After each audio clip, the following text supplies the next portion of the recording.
वालेकुम everyone, welcome to English with Faiza. उम्मीद करती हूँ आप सब खैरियत से होंगे। आज हम बहुत इंपॉर्टेंट टॉपिक डिस्कस करने जा रहे हैं अबाउट राइटिंग स्किल, यानी कि लिखने की सलाहियत जो हर स्टूडेंट, हर टीचर और हर प्रोफेशन के लिए बहुत ज़रूरी है। अगर आप राइटिंग स्किल का इस्तेमाल नहीं भी कर रहे, किसी काम के लिए आप राइटिंग को यूज़ नहीं कर रहे, तो आपके पास इंग्लिश ड्रामास, नॉवेल्स, स्टोरीज़ या इंग्लिश बुक्स होंगी, लिटरेचर की बुक्स होंगी, तो आप उस राइटर को पढ़ रहे हैं, उस कहानी को पढ़ रहे हैं, तो आप किस तरह अंदाज़ा लगा सकते हैं कि इस कहानी के अंदर या इस नॉवल के अंदर राइटर ने कौन सा राइटिंग स्टाइल इस्तेमाल किया है। क्योंकि इंग्लिश लिटरेचर के पेपर में अक्सर ये क्वेश्चन पूछा जाता है कि इस कहानी के अंदर या इस नॉवल के अंदर राइटर ने कौन सा राइटिंग स्टाइल यूज़ किया हुआ है या इसकी मेजर टाइप कौन सी हैं।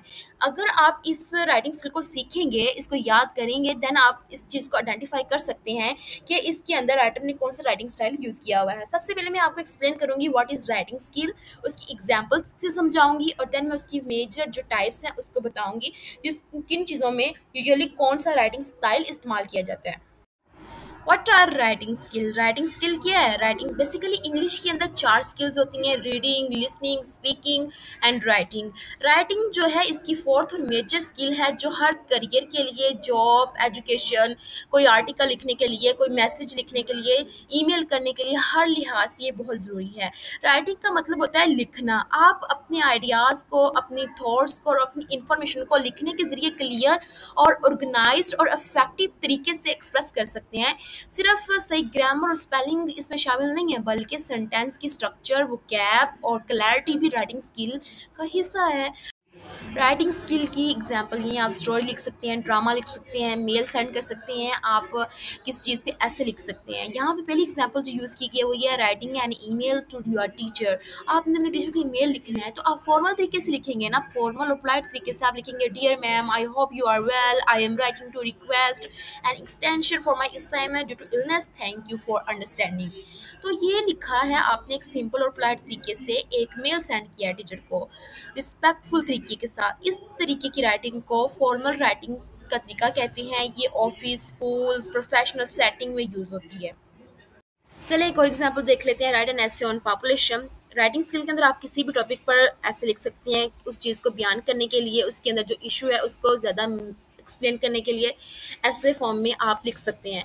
मैंने यहाँ पे पॉपुलेशन यूज़ किया है। पॉपुलेशन जो है पूरी दुनिया के अंदर बहुत सीरियस इशू है और जो इंसानों की हेल्थ और उनके एनवायरनमेंट को बुरी तरह इफेक्ट कर रहा है। इसके काजेज़ जो हैं factories, vehicles and plastic waste. ये जो एग्जाम्पल पुट की गई है ये एक सीरियस इशू है जो फैक्ट और इन्फॉर्मेशन के ज़रिए चीज़ों को एक्सप्लेन कर रहा है। इसमें कोई पर्सनल ओपिनियन शामिल नहीं किया जाता। इसके अंदर जो इशू होता है, जो मेन कन्फ्लिक्ट होता है, उसको ही एक्सप्लेन किया जाता है एक ऐसे फॉर्म में। इस तरह की राइटिंग को एक्सपोजिटरी राइटिंग भी कहते हैं, जो मोस्टली स्कूल्स, ऐसे रिपोर्ट्स और एग्जाम में यूज़ होती है। नेक्स्ट है कि राइटिंग स्किल क्यों इंपॉर्टेंट है। अच्छी राइटिंग स्किल की इंपॉर्टेंस हर जगह पाई जाती है। एग्जाम में अच्छे मार्क्स लेने के लिए, फॉर्मल एप्लीकेशन लिखने के लिए, सीवी लिखने के लिए, या रिपोर्ट राइटिंग, ईमेल राइटिंग और बिजनेस कम्युनिकेशन में ये राइटिंग जो है हमारी बहुत मदद करती है।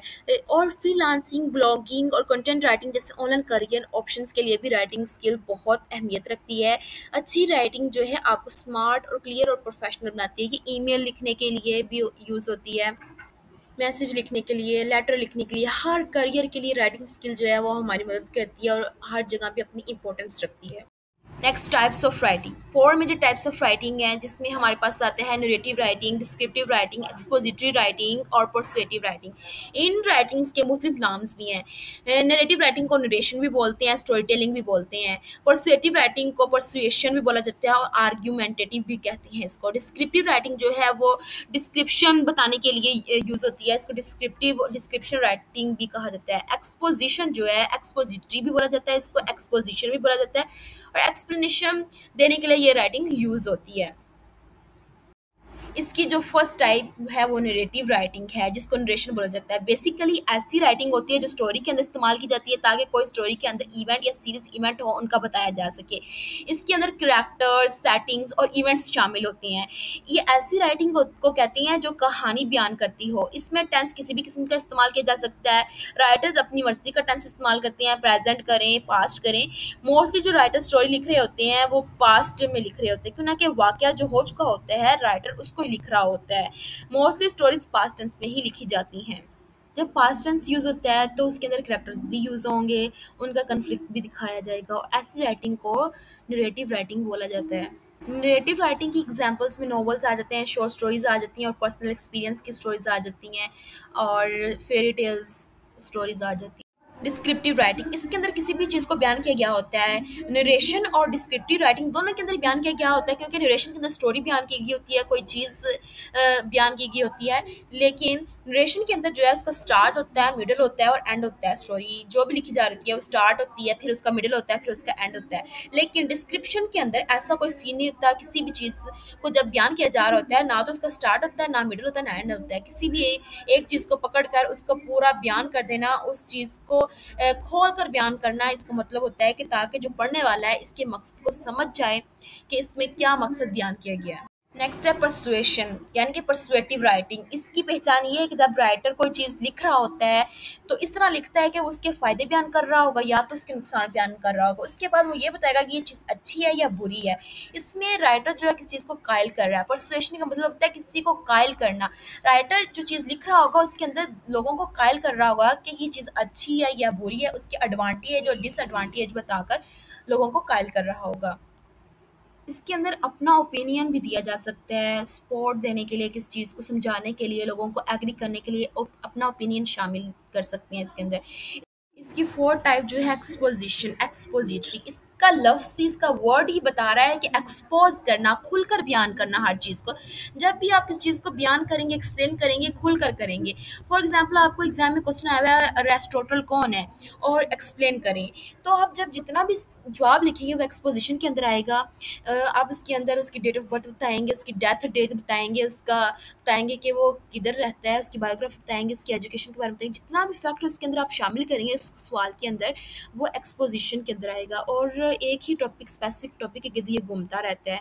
इसमें आप अपना ओपिनियन भी शामिल कर सकते हैं। इसकी एग्ज़ाम्पल्स में हमारे पास ऐसे आ जाते हैं, एग्ज़ाम्स में जो लॉन्ग क्वेश्चन आते हैं वो भी इसी राइटिंग के अंदर लिखे जाते हैं। इसके अंदर आर्टिकल्स लिख सकते हैं आप। किस तरह आप अपनी राइटिंग स्किल को इम्प्रूव कर सकते हैं? राइटिंग स्किल को इम्प्रूव इस तरह किया जा सकता है कि आप डेली लिखने की आदत बनाएँ, डेली डायरीज़ या स्मॉल पैराग्राफ्स लिखना शुरू कर दें। अच्छी इंग्लिश रीडिंग करें, बुक्स, ब्लॉग्स और आर्टिकल्स को रीड करें, ग्रामर रूल्स को डेली रिवाइज़ करें, न्यू वोकैब लर्न करें और उसको डेली कन्वर्सेशन में यूज़ करें। अपनी लिखी हुई चीज़ों को रिवाइज़ करें, स्पेलिंग्स, ग्रामर, सेंटेंस फ्लो को चेक करें और याद रखें practice make a man perfect. जितना लिखेंगे उतना बेहतर बनेंगे। Thanks for watching. अगर आपको ये वीडियो पसंद आई है तो लाइक करें, कमेंट करें और शेयर करें। सब्सक्राइब करें इंग्लिश विद फायदा को फॉर मोर लर्निंग वीडियोज़। तब तक के लिए अल्लाह हाफिज़।